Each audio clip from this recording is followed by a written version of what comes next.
Hi, it's Anthony Meisner with Land Title. I am coming today to talk to you about the City of Denver's local insights for February of 2021. This is the most up-to-date information you're going to get, and there's some incredible stuff happening in Denver if we look at the detached market here. Just like many other places, we are so low on inventory. It is a giant limiting factor. If you look at the active inventory down 50% from a year ago when it was already in a very competitive situation, that's creating a lot of problems. But what it is creating is a ton of opportunity for home sellers. Those average sales prices are up 23% from this time last year. Wow, that's a big number. Now, I never thought I'd be seeing appreciation numbers in the 20% mark, but we're seeing them all over the place in Colorado right now. And the real problem here is that there are more people that would like to buy homes than there are that want to sell, and there's just not enough availability. So when you're seeing these homes turn over in a week or two, a lot of times what's happening is people are getting in bidding wars over this stuff, and that's really driving those prices up. It's becoming less and less affordable, but money is so cheap that a lot of people are not noticing the difference as much as they would outside of having to bring a lot of cash to the table. Here's what's going on as far as the attached or the average sales price. If you've owned a home in Denver County or Denver City for a while, you're definitely making a pretty profit. And I read a study the other day that was saying we're the number one appreciating marketplace in the entire country right now in Denver. So what's happening here is that, boy, the more you own, the more appreciation you've seen, the more wealth you're building, which is fantastic. If you have not bought into this marketplace yet, you didn't miss the boat, right? It's highly desirable. And as we've appreciated so quickly over the last 20, 25 years, you definitely have not missed the opportunity. There's still that escalator that's going up and up and up because so many people would like to live here. I think that it's still a great opportunity to invest in real estate in Colorado, and you can definitely see that in the numbers here.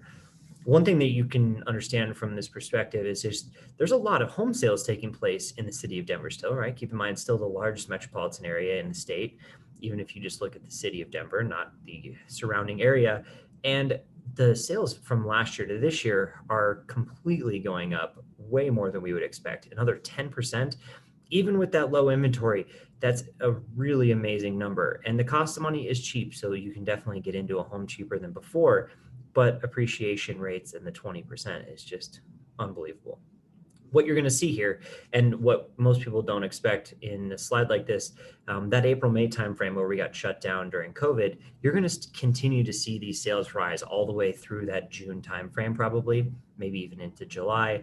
And as inventory comes on the market, there will be more and more available for people to buy. And with a high level of buyer demand, that's going to be a great sign for the marketplace. So expect us to way outpace last year, even faster than the 10% that we are right now. If you look at the month supply of inventory, the inventory is getting so low. That's what's driving those appreciation rates. That's what's driving the crazed buyer behavior where you have so many people trying to get into the same homes and bidding on multiple offers and all that fun stuff. That's because a balanced market is 4 to 6 months, and we're sitting at 0.3. Right? We're talking about just over a week's worth of inventory in the market. So every week there's a new set of homes on the market to look at and buy and bid on. And it's kind of a frenzied buyer's market, or a seller's market, I'm sorry.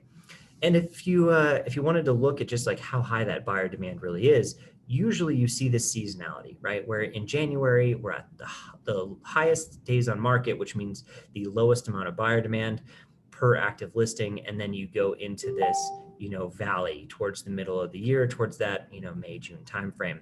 And over the last year, it's been relatively flat and really, really low days on market, which means if this was the high point at 23 days last month in January, here in February at 21, you can expect to see that drop even lower all the way through the spring buying season into the summer.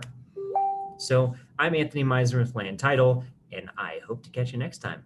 Thank you.